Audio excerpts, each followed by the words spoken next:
Hey everyone, James LaBrie from Dream Theater, and you're listening to or watching the podcast Talking into Infinity with JT and Brian.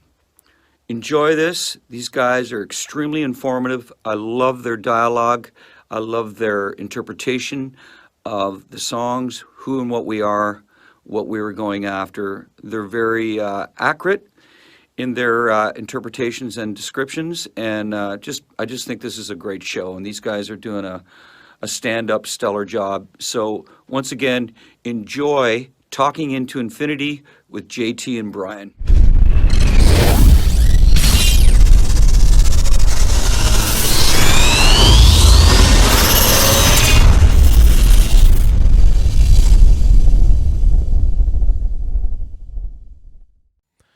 What's up, guys? John and Brian here, and Brian, we have a really cool guest that we are about to bring on, Mr. Paul Logue from Eden's Curse, and we're going to be discussing James LaBrie's upcoming solo record, A Beautiful Shade of Grey. And dude, we have been talking to him a little bit behind the scenes before we're doing this, and man, he is cool as hell. This is going to be awesome.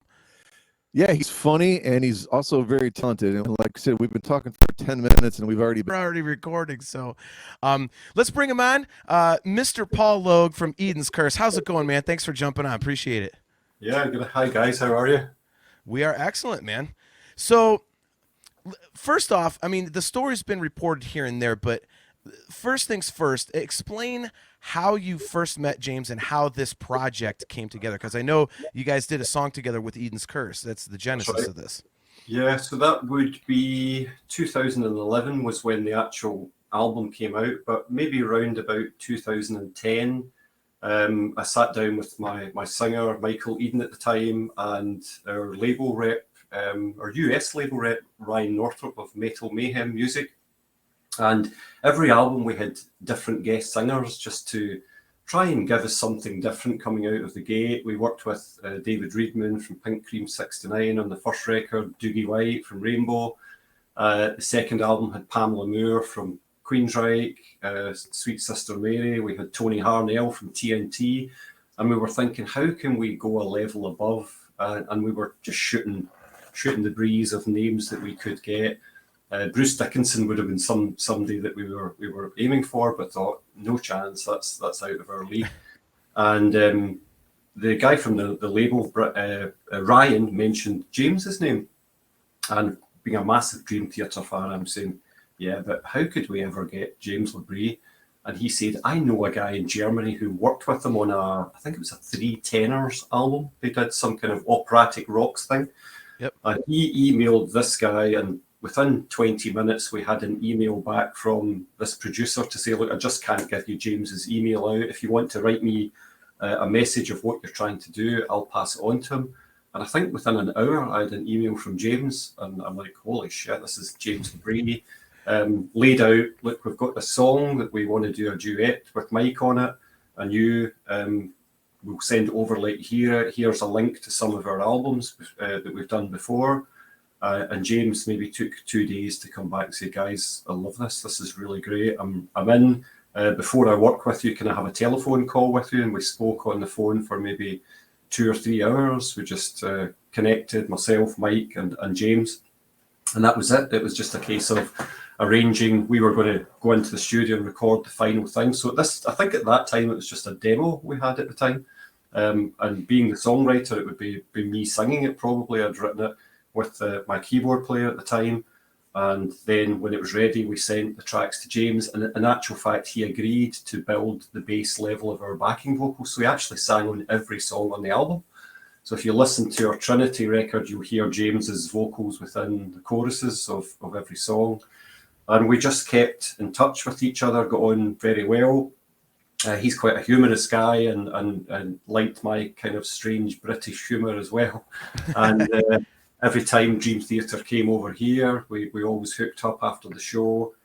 And at one point, he actually emailed and said, look, we're coming to do 2 shows in the UK. Would you guys like to open?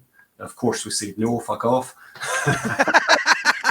Nice. We said, absolutely. We had to bite his hand off for it. And yeah, that was amazing. That was the biggest shows we've ever done as a band. and it really lifted us up being in that kind of, kind of size of venue and that big tour as well. We'd gone out with people at Stratovarius and things before, but Dream Theater was another level completely. And it was really just a good time for the band. So over the years, I would always send James whatever the new album was, and he just really took a shining to my songwriting. He was quite inquisitive about who's writing the songs. I love the lyrics. What are you thinking about when you're writing this song? And I remember I think it was the self-titled album that they did. I met him backstage in Manchester, and he says, "Dude, you and I should do some writing." And I thought he was just being kind and nice. And then he said it again the next time we came. And the next time they played my hometown, he actually gave me a shout out from the stage, which was embarrassing, but really kind of him to do. And all my buddies are like, "Hey!" And that was it. We just kept in touch, and the whole story that's been reported is absolutely true. So James, whenever I would go and see Dream Theater, I would email him 1 or 2 days before the show, hook up afterwards. And I actually went to the Czech Republic to see them on the Distance Over Time tour, and they were coming to play my hometown 2 weeks later. So when I went out to the Czech Republic, I emailed James, but I strangely never got a reply, and he's really quite always replies immediately, James. Mm-hmm. Nothing back from him. So I went out there, didn't manage to hook up with them. Then they came to my hometown, Glasgow. I did the same thing, and I didn't get a reply. So I'm thinking, I wonder if I've upset him. Has he fallen out with me? But I naturally thought maybe he's changed his email address, because actually he'd done that a couple of times during our kind of time knowing each other, maybe being in the public eye. You maybe it goes into the wrong hands or something. And I'm actually I work for an IT company, so I'm going to London, and I'm walking through the airport the next morning, and I spotted Rick Fulner, their TM, who I knew from doing the 2 shows. I saw him coming through security, and I thought, wonder if the band are here as well. And as I literally walked around the corner, there was James and John Myung having a coffee. And I walked up, and he went, "Holy shit, Paul, how are you?" And he said, "We were just talking that we never saw you last night." And I said, "I was at the show, yeah." He says, "Dude, why didn't you hook up with me?" I said, I tried to email you." And he went, "What?" So he said, "You must have my old email address." So we looked at each other's credentials on our iPhone, and then lo and behold, I had his old email address. And so he took my telephone, updated it, and we were actually on the same flight, but we didn't know that until later when we went to the gate. But he pulled me aside, and he said, "Look, I'm glad I bumped into you, because I wanted to speak to you." And he said, "I really want to write an acoustic solo album, and I think you're the guy to do it." So I'm like, holy shit. So he said, we're flying home. I've got 2 weeks off, and then we're out to Asia. But he says, "Email me when you get back from London, and we'll start talking about how we're going to do this." I said, "Sure, no problem." And then we were on the same flight, and as he boarded on first class, and I'm coming in behind him, and he put his hand out and he said, "Right, don't forget to email me." And that was it. And 2 weeks later, I think the world shut down for COVID, and it was a perfect time. James said, "Well, why don't we just start writing now?" And we did. We started throwing song ideas across email to each other, and the first song the actual first song that we wrote was one that I'd completely written myself. And he said, "That's it, done. Nothing needed here. Lyrics are great. Melodies are great. Right, you write the second song." That was it. It all started from there. But it's been about 2 years, and from that moment of meeting to finishing and getting it all mixed as well. And it's been amazing. So have you guys had this record in the can, or have you been slowly working on it for all that time?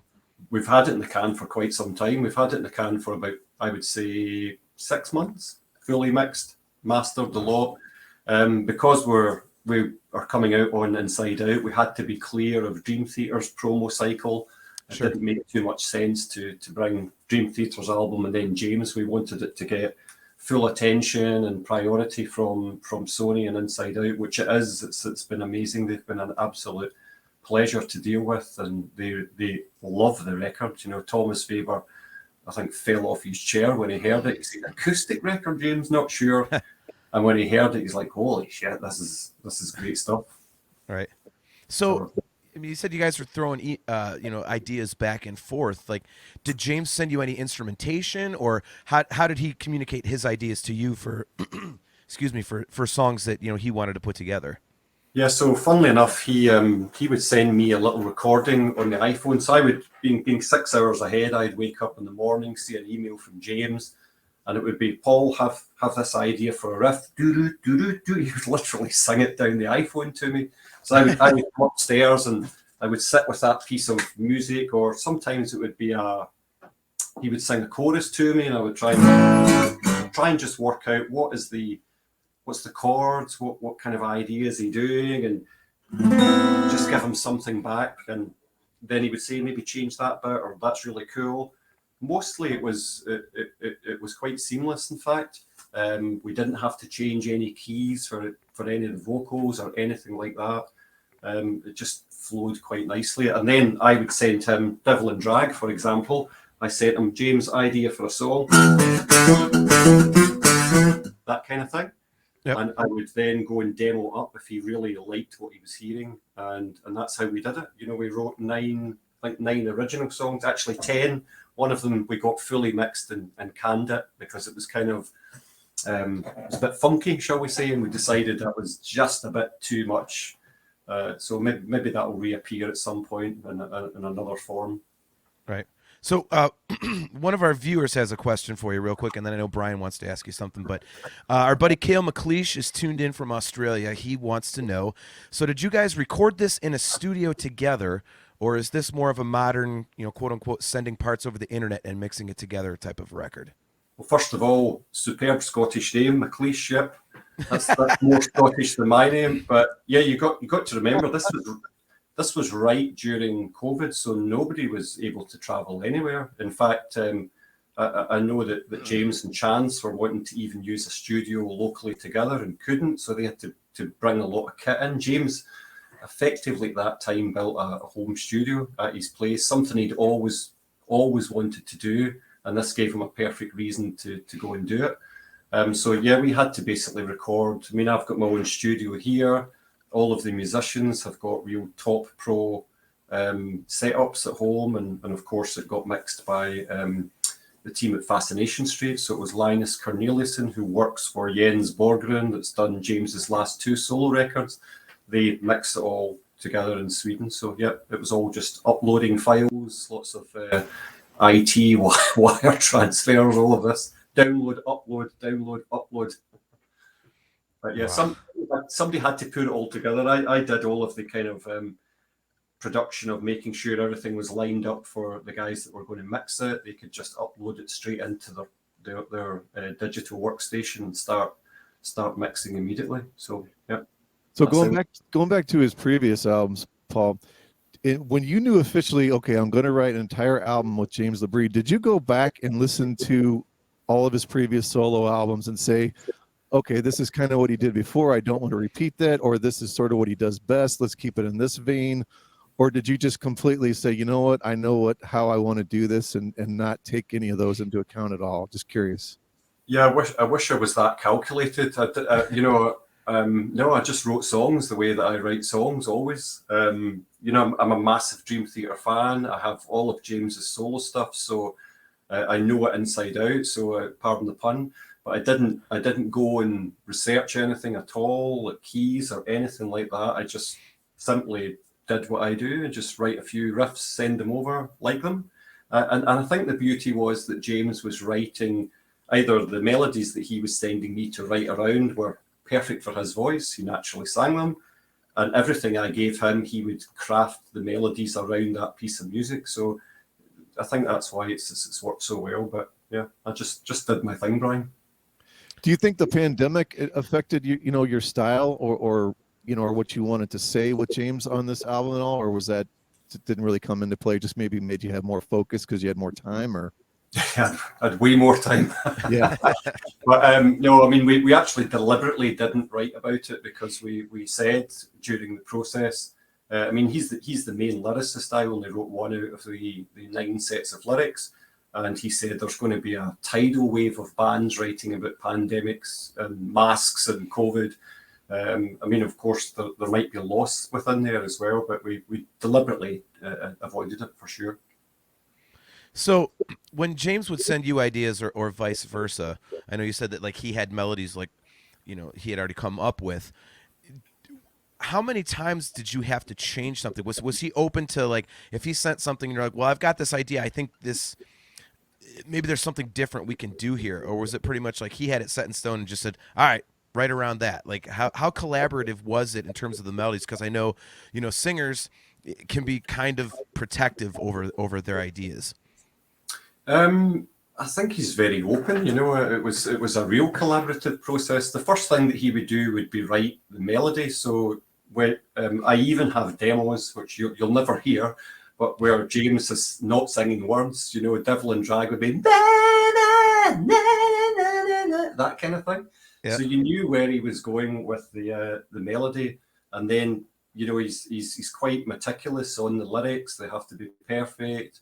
He would send me some drafts. But through the process, if either of us didn't like something, we're old enough and ugly enough to admit it to each other.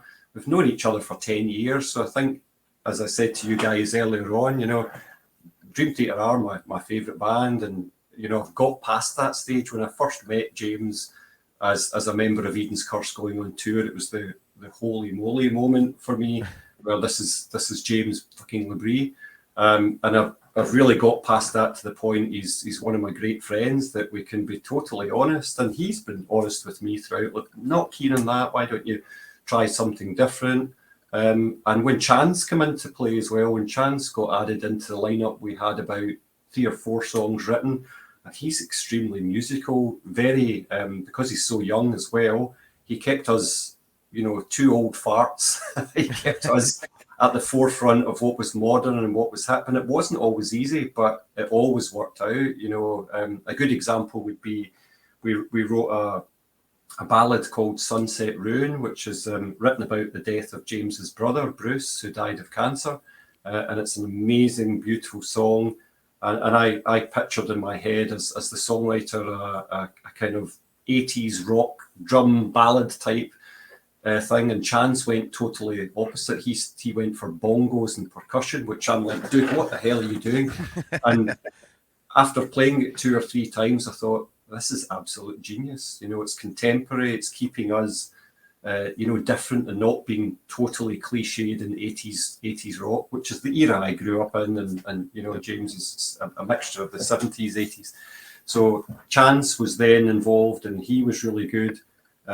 He was producing his dad's vocals as well. So there was a couple of times James said, really weird having your kid produce my vocals. And he would say, Dad, that sucks, try this. And it was just such a cool collaborative process amongst the 3 of us, really, in the end. So whose idea was it to get how did Chance get involved with this? I mean, beyond the obvious, well, it's James's son, so how did that come about? Yeah, that was actually my idea. So when, I think as we got to the 3rd song, which is Sunset Ruin, the ballad, we decided, okay, this was originally going to be just James and I, acoustic guitar and voice. And James openly will tell you that he felt, I think we could outstay our welcome here. I think people might get a little bit bored after a while. And this song was just a perfect song that we thought it could really benefit some piano, maybe strings, some kind of orchestration. And I brought Christian from Eden's Curse to the band as well. And then James said, well, let's get Marco. And he said, we'll need a drummer. And I said, look, Chance is an amazing drummer. Why don't we ask Chance? So he was like blown away that he could bring his son in. And his drumming is incredible, very tasteful, very, very musical, not overplayed, but always a fill in the right place, really, really cool. And he was also instrumental in shaping the arrangements of some of the songs, saying maybe that's too long at this section. Could we shorten this? Could we extend this? And, it all worked really well. So, Paul, you'd said earlier when we were talking that kind of the goal on this was to almost have like an acoustic campfire type record that you could sit around and originally play. Do you still feel that vibe? And I can very much see that on the first single. Like it seems like this is the, I don't want to say the mellowest because it's still a real rockin' song, but it's almost kind of a straightforward type thing. Do you still feel like, hey, if we ever got a chance to go play live, we could just literally sit down with a guitar and a piano and probably play all these songs? Probably not, Brian. I think for me, I mean, it's a rock record. There are only 2 ballads on it, on the entire album. We do an absolutely banging cover of Ramble On by Zeppelin as well. I was going to ask if that's what that was. Okay, cool. Yeah. Sorry to interrupt. But yeah, absolutely killer. But it's more, I think the analogy I've used on some of the press footage that we filmed that will come out later, I said it's like an MTV Unplugged album. It's that kind of, you've got a full kit in there. Marco's doing some electric stuff as well throughout the record. He's doing incredible solos, but the rest is full on keyboards with tons of Hammond organ in it, which you heard on Devil and Drag. Yep. Christian doing some leads. So I think if we took this to the stage, which we all hope we can get the chance to do, it'll be very much an organic type of rock and roll band. We may have to probably bring in, I would imagine, a second guitar player. I would probably play bass live, but we haven't even had that discussion with each other. But that as a musician, you kind of have to plan ahead if the record does really well, and probably more importantly, if Mr. LaBrie gets a window of opportunity with Dream Theater being off the road, that we can do it. I think that would be amazing. Yeah. So one of our viewers has a quick question for you here, because I know you've said that you're a big Dream Theater guy. You're friends with James, but you love his solo stuff.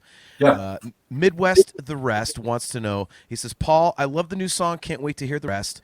What are your favorite songs from James's other solo or Mull Muzzler albums?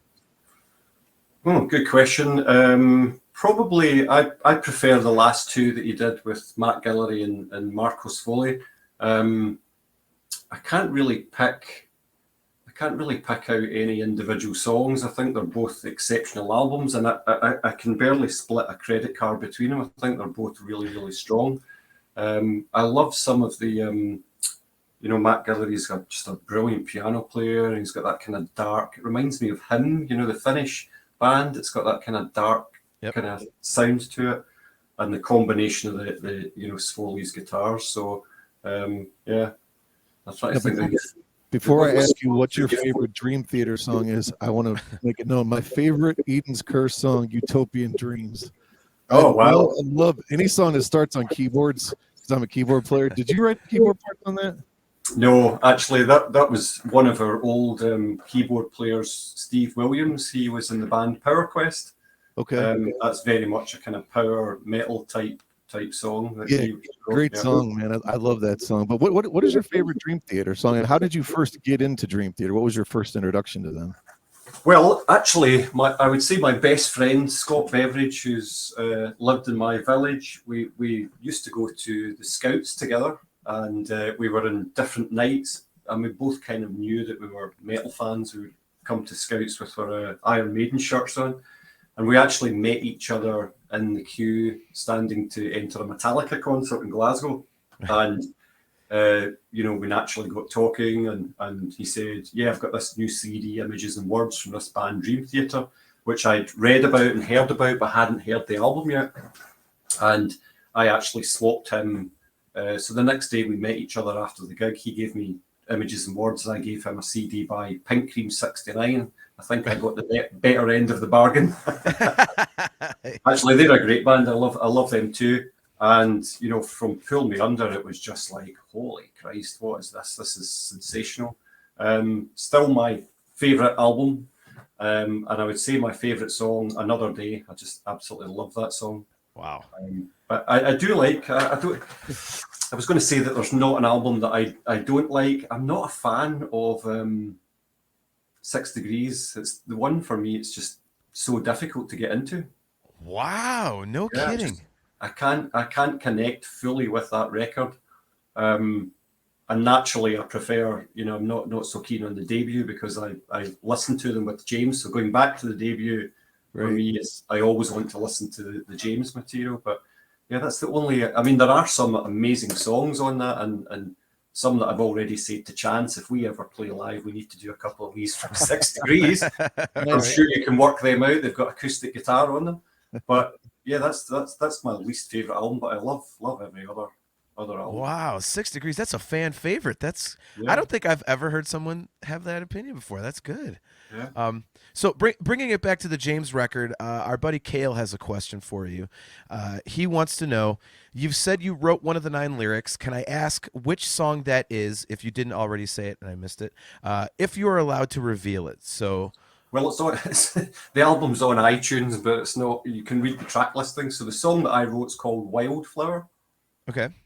Yeah, and that is a kind of open tuning. It's all in open E, very kind of Zep 3 actually, and it's about an airy fairy girl. It's almost like it's a song that kind of goes along nice, major kind of progression on it, very upbeat and happy, and then it flips very dark, and you're thinking, what the hell went on here? And the lyrics go very dark as well. So anybody I've let hear that song goes, dude, the end of that song is phenomenal.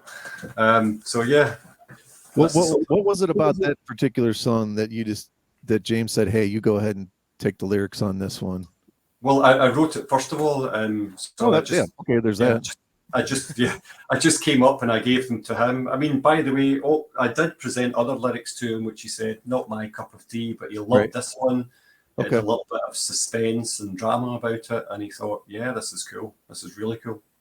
Awesome. So how would you, and not describe, but how do you think the record's going to be received? Because from all the stuff that you're telling us, you mentioned the previous James solo records, and they're pretty heavy, and this one, it's got some aggression to it, as you said, but it is kind of a left turn from what he's been doing a little bit. Like, how do you think this is going to be received, and how do you think it ties in with those records? Yeah, I think if you look at Muzzler to the Matt Guillory kind of band records, they're two different entities, really, aren't they? And I think what it tells me more about anything is that James is a guy who likes to do what he likes to do, and he likes to express himself in various different ways. I mean, even Dream Theater, no 2 records are the same; they're always completely different. So, yeah, I think it's totally a departure, but he's been really forthright about that. We did debate whether we call it something else. That was muted as well, but the label said, look, you are James LaBrie. This is your solo record.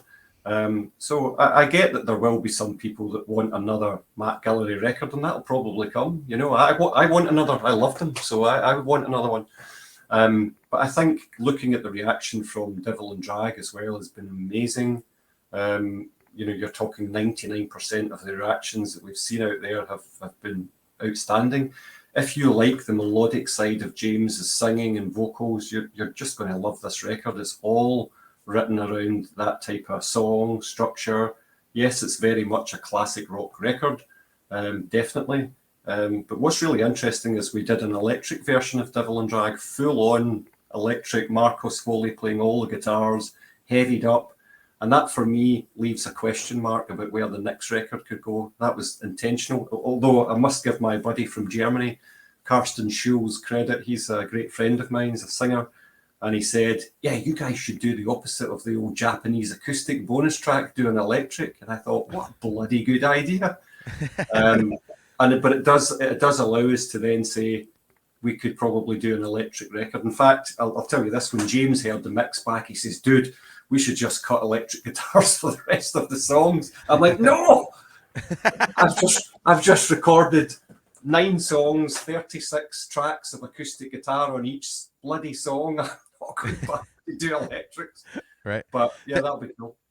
Yeah, I was going to ask which one, because I know, Devil and Drag opens and closes the record, and when the single was out, I wasn't sure if this was the electric version or if it was the last track or the first track, because there was a little bit in there. So I was like, which one is this? Yeah, there's no electric guitar in that at all. So what you're hearing is totally all acoustics. What you'll hear on the actual electric version, it'll be there's not going to be a debate when you hear it. You're going to say that's the electric version. It's quite. Imagine Foley's guitar from the Guillory records. It's that type of thing. Yeah. That's crazy, because I really thought I heard some electric stuff in there. Wow. No Yep. kidding. Yep. So that's all me on 6-string and 12-string acoustic, and Marco shredding on a guitar.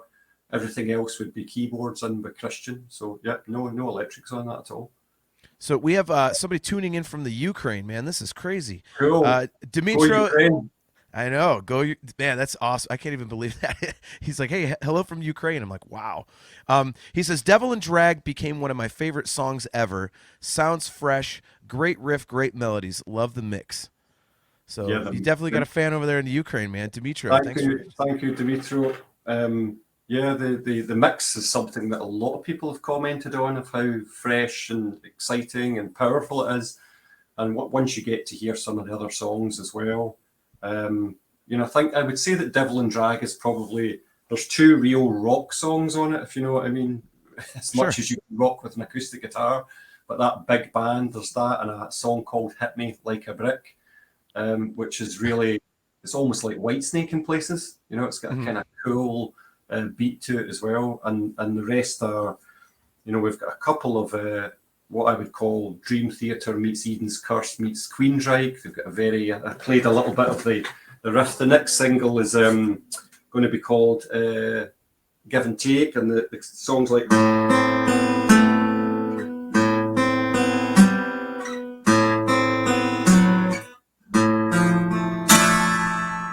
It's all around a kind of. It's a real nice tune. That's awesome, man. So, I mean, this is really sounding like something incredibly interesting, and it's, from the stuff that you played us and the stuff that you've told us. I mean, it really, I mean, it's really kind of a crazy, like I said, almost like a left turn for him. Like, for you, were you? I mean, being a fan of James and being a fan of his previous records. Yeah. Were you excited to do something different like this and kind of open up the more melodic side of what he does and what you're able to do, or were That's where I come from, John. So I'm I guess you could say that Eden's Curse would either be a melodic metal or a melodic rock band. I've taken influences from the likes of Dream Theater throughout, for years as a songwriter, but maybe always the melodic parts. Certainly not as heavy or progressive as those guys, but I just did what I did, and I know for me his voice is so melodic, and his melodies, that was the one thing that I really got to see up close and personal. James writing melodies to my music, and every melody that came back, you're going, holy shit, that's amazing. There's one song which will be the 3rd single that's called Am I Right, and the melody to me is like, it just blew my mind when I heard it. I couldn't wait to hear him write the lyrics. So he sent me this melody that was, and it reminded me of Take Away the Pain, Take Away My Pain. And I thought, wow, this is amazing. And it just lifts off at the choruses. So being that close to James and hearing and seeing him write these songs and these melodies and then building the lyrics off of the back, it was awesome to watch. It really was. I'd love to have been in a room with him and doing it, but ultimately we couldn't through COVID, of course. And yeah, melody, I think, is just at the core of everything that he writes and does. He knows what works best for his voice, his vocals, and you'll hear that in this record. It's very melodic. That if people didn't like the Guillory records, they're going to love this. If you did, you're going to love this as well. I think it'll appeal to everyone. Do you ever feel any pressure at all? Because this is like your idol, but you're having so much fun at the same time. Does it ever creep into your mind, oh God, I don't want to mess this up? Or you're just having so much fun and you're confident obviously in what you do, and what you do is great. But is there ever a moment where you're like, oh boy, I don't want to mess this up?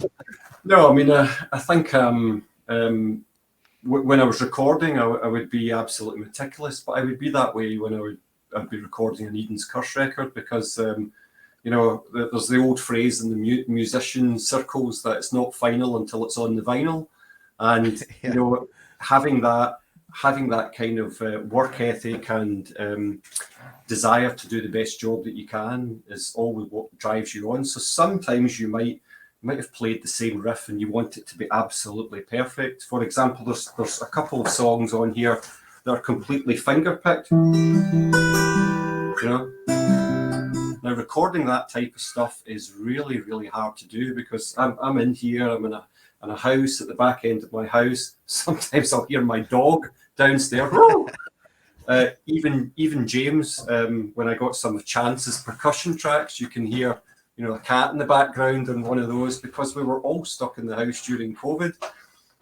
So you would maybe try and recut something until it was absolutely perfect. So I never felt pressure, Brian. I just wanted to do the best job that I could, especially because, you know, without being, you know, unkind to my own band, this is the biggest microscope I've ever been under musically.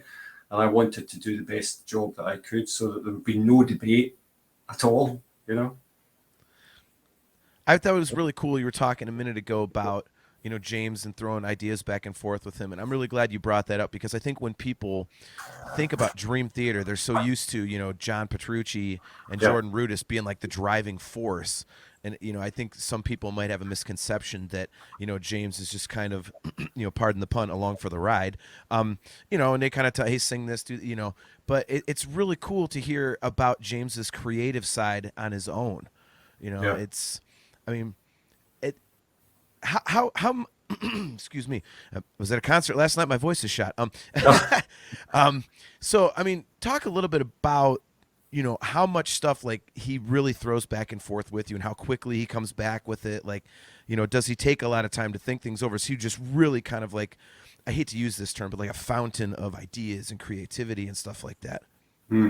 Yeah, I mean, put it this way, every day that you would wake up, I would have maybe 3 or 4 emails from James because we were working on multiple songs at the same time. To the point, I think we were actually falling over each idea that we said, look, let's stop right now because we need to keep a track of where we are. Something that I've always done when I'm producing albums is because there's so much creativity happening, trying to organize it and channel it in the right direction. If you've got one particular song that you're really getting close to finishing, let's just focus on that one. So we made a kind of little spreadsheet that we shared with each other on something like Google Drive or whatever, so that him, Chance, and myself had access to at all times.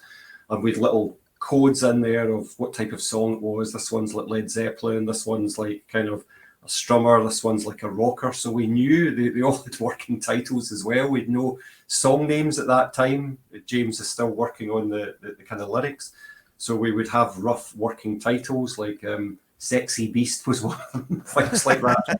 And, you know, Hit Me Like a Brick was always called Brick because that was the first thing he came up with the chorus and we wrote the rest of the song around it. But every single day, John, you would wake up, there would be 6 emails from James. You'd go through them all, respond to them. He probably was the same. He'd wake up, there'd be maybe 12 for me with a song attached or whatever, but it was just channeling, trying to keep it all on track. But yeah, he never delayed on any ideas. I mean, occasionally, I think he had to go down to record the new album at one point, which I've actually got a really funny story about that. But he went down to New York and was cutting the vocals with John Petrucci.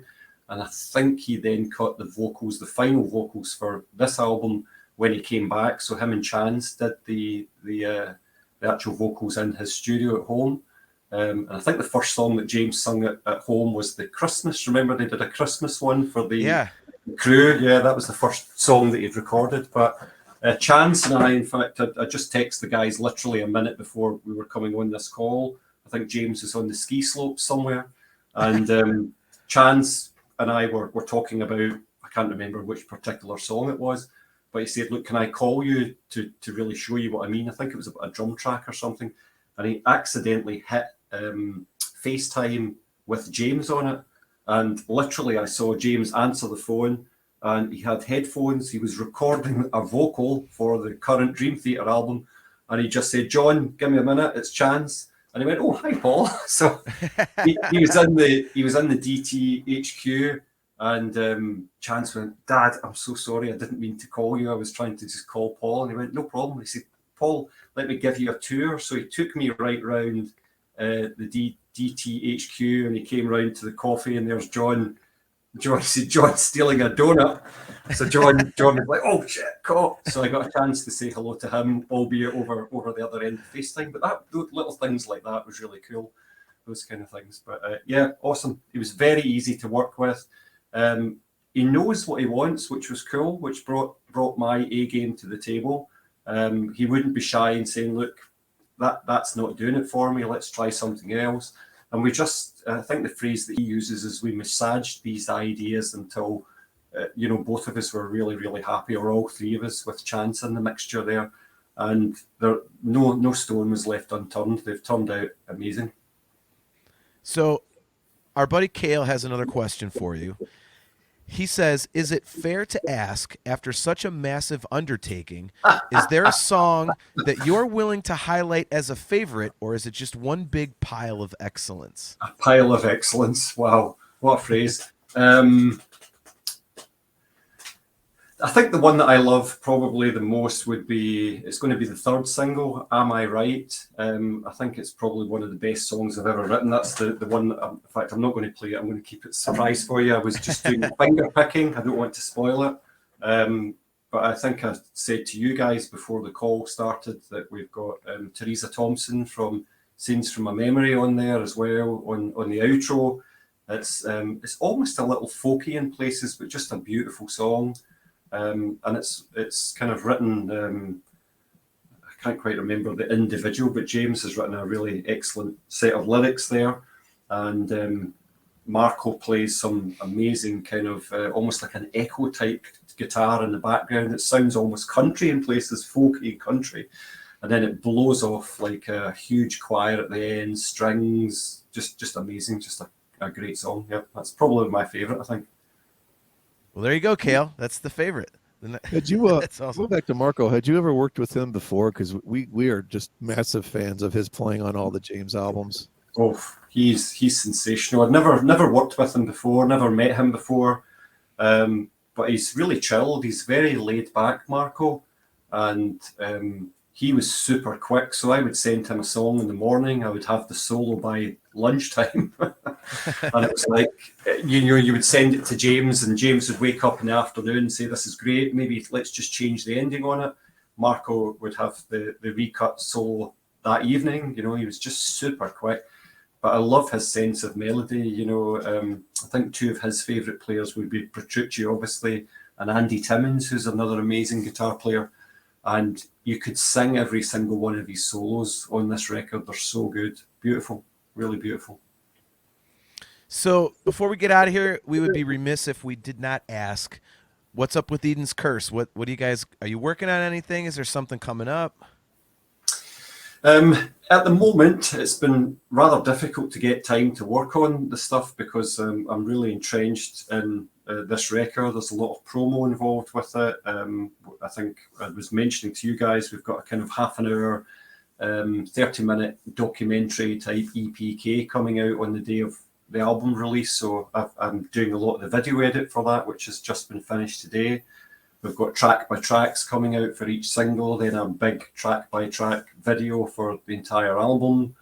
I will be starting, I think you guys are my first interview, but we haven't even, I don't think we've given I don't think the press have got the album yet. That might be happening imminently. So I'm sure once that comes out, there'll be press to do. So I have begun writing the new Eden's Curse record, but I haven't got a lot of time to sit down and flesh those ideas out and start sending them out to the band. So that will be my next thing, but certainly at some point, maybe later this year into next year, we'll start working towards the kind of 10, 12 songs that are going to make up album number 6 for us. Yep.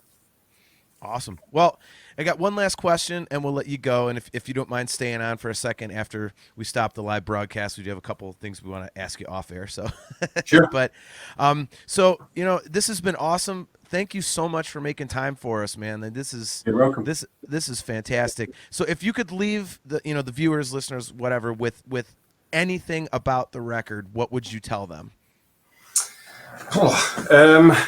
I think if you are a fan of Dream Theater, if you're a fan of James, you're going to love this record. 9 really, really cool songs, all very different from each other.